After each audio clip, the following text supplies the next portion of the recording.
Andy XL back with another NFXL podcast, looking at each of the 32 teams and as they go into the off season. And in this one, I'm looking at the New York Giants, which is probably going to be the most positive of the five I've done so far. The Giants came into last season as a team lacking clarity at the quarterback position, and with plenty of other questions to answer. They ended it as a team that fell well short of challenging for the NFC title and also making the postseason. But they have emerged from the season with some bright young talent and offense to give them hope that they can get back into contention in the division and to make the postseason in 2026.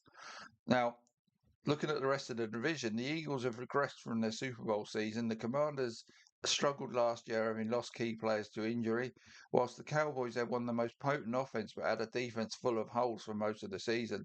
So all four teams in this division can find reasons to be hopeful of winning it in 2026. But for sure, the Giants have the most work to do coming from last in the division if they want to win it next season. So let's take a look at where they stand in each position and what they need to do going into this off-season to pull off that last the first trick in the NFC East.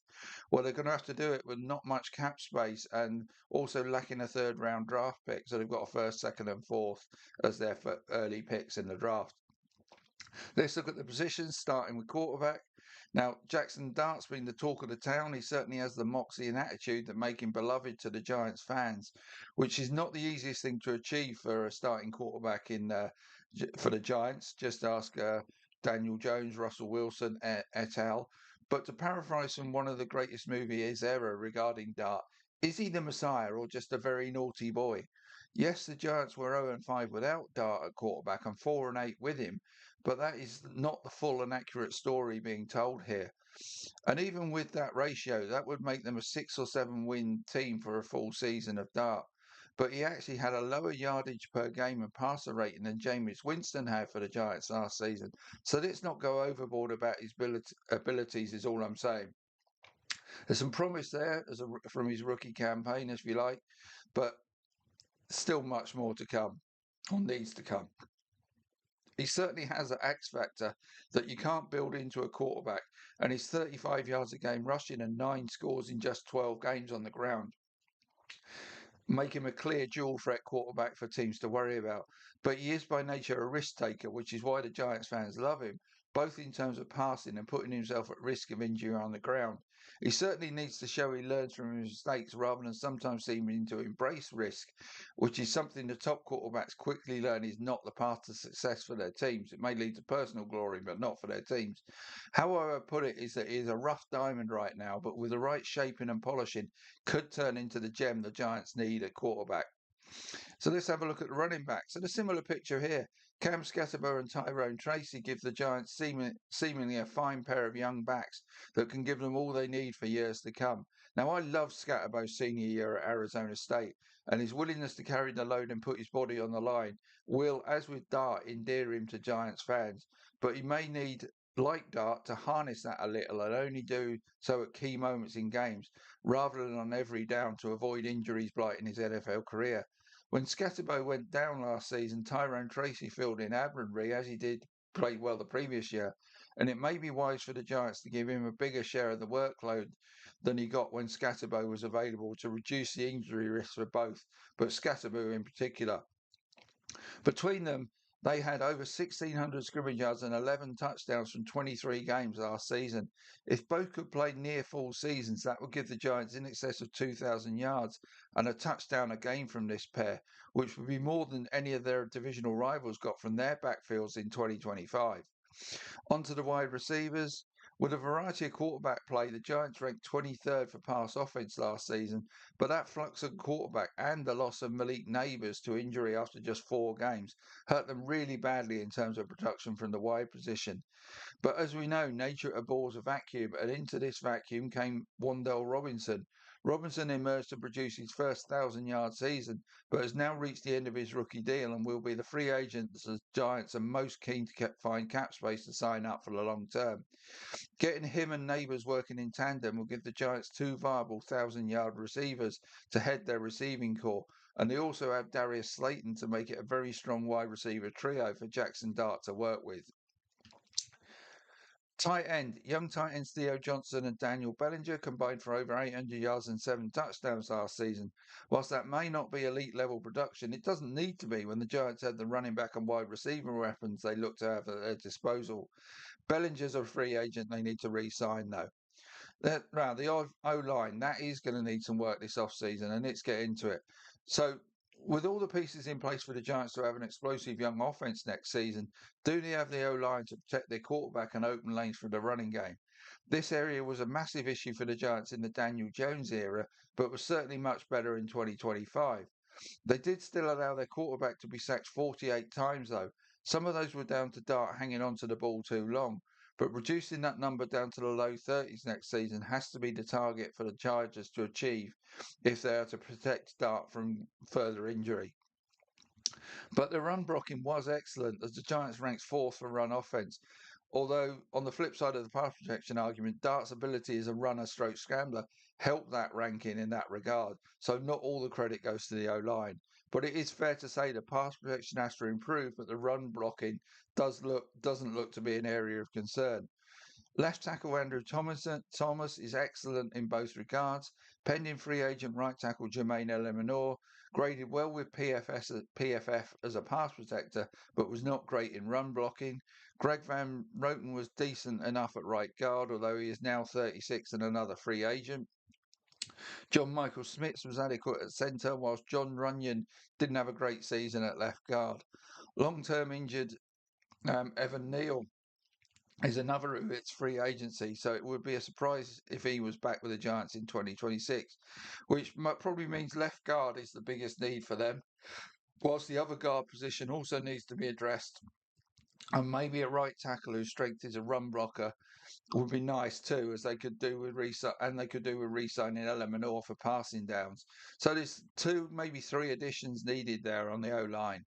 Switching to the defensive tackle position, the Giants ranked 30th against the run last season, so the heart of the D line has to be looked at in that regard.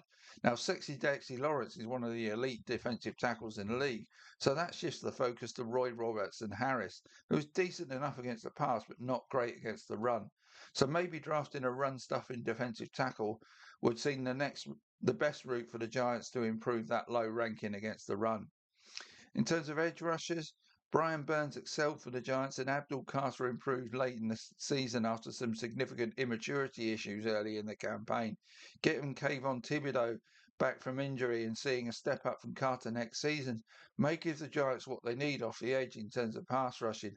But I wouldn't rule the Giants adding another edge rusher though, particularly as this looks to be a really talented and deep draft class to take one from. Inside linebacker, now losing Mika McFadden in the opening game of last season was a big blow for the Giants. Bobby Okereke had a good season though. If they can get those two back in tandem next season, that would help their cause a lot. But again, with some elite talent at inside linebacker in the upcoming draft, the Giants could sit and see what drops to them at picks 5 and 37 in terms of edging inside linebacker. For instance, at pick 5, if Arvell Reese, Ruben Bain, or I'm going to come on to at safety, Caleb Downs dropped to them there. That either any of those three, or David Bailey, even the Texas Tech edge rusher, any of those four would be a great fifth pick for the Giants. So I think they're going to do well with their fifth pick in the draft. So that's the inside linebacker position looked at. Let's get on to the secondary. Quick sip of coffee before I do. Safety, with none of Javon Holland, Tyler Nubin, or Dane Belton ranking in the top 60 safeties according to PFF, this could be another area the Giants look to draft to improve their roster. Belton's also a free agent. So as I said earlier, if Caleb Downs dropped to number 5, the Giants would have to seriously consider that as an option. Despite having a good pass rush, they rank 15th in pass defense, so augmenting their safety position makes sense for sure. Now, cornerback, behind wide receiver Wan'Dale Robinson, Cordell Flott is the next free agent the Giants need to find a way to re-sign for next season and beyond. Those two, Robinson and Flott, are the biggest free agents they need to get back. He and Andrew Phillips at nickel, along with Paulson Adebo on the other corner, probably would give them what they need at that position. In special teams, the Giants went through 4 kickers in 2025, but Ben Sauls played the last 3 games and didn't miss a kick. so he looks like he will be the Giants' kicker heading into next season. The Scottish Hammer, Jamie Gillam, was one of the worst punters in the league, though, so he may be shown the door by the Giants as a result. So let's sum up what the Giants, well, where they are. I can see the Commanders, Cowboys, and these Giants all improving significantly in 2026. And the NFC East is therefore one that could be won by any of them or the current champion Eagles.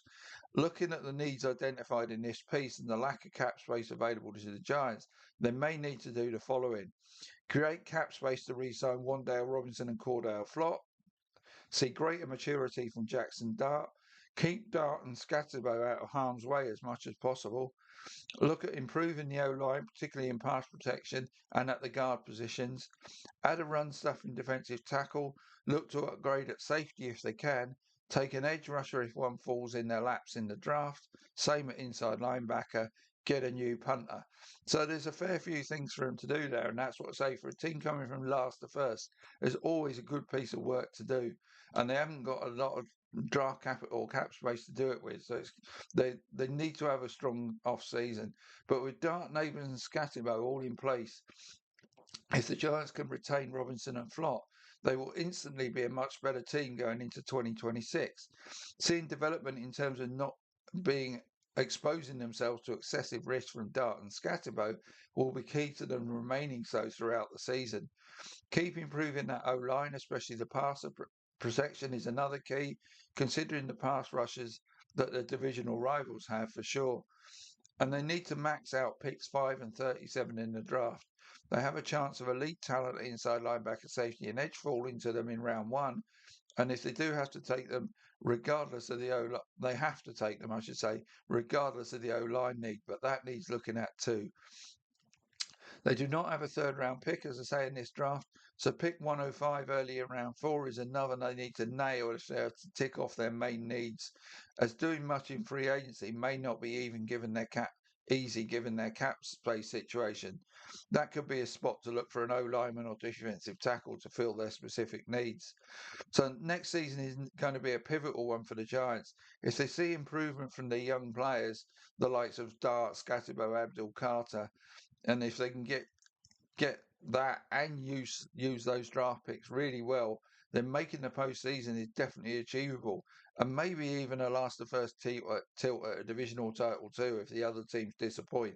But it's probably next season's a season of let's see if we can make the postseason, let's see if we can keep everybody healthy, and then from the season beyond is when they can really look to challenge, I think. But there's reasons to be optimistic, Giants fans. So that's how I see how you're heading into the off season. Let's see what you do now with your draft picks and what draft capital you can, cap space you can find to use. So next up for me will be the Cleveland Browns, and I can't imagine that's going to be as cheerful as this one. See you soon.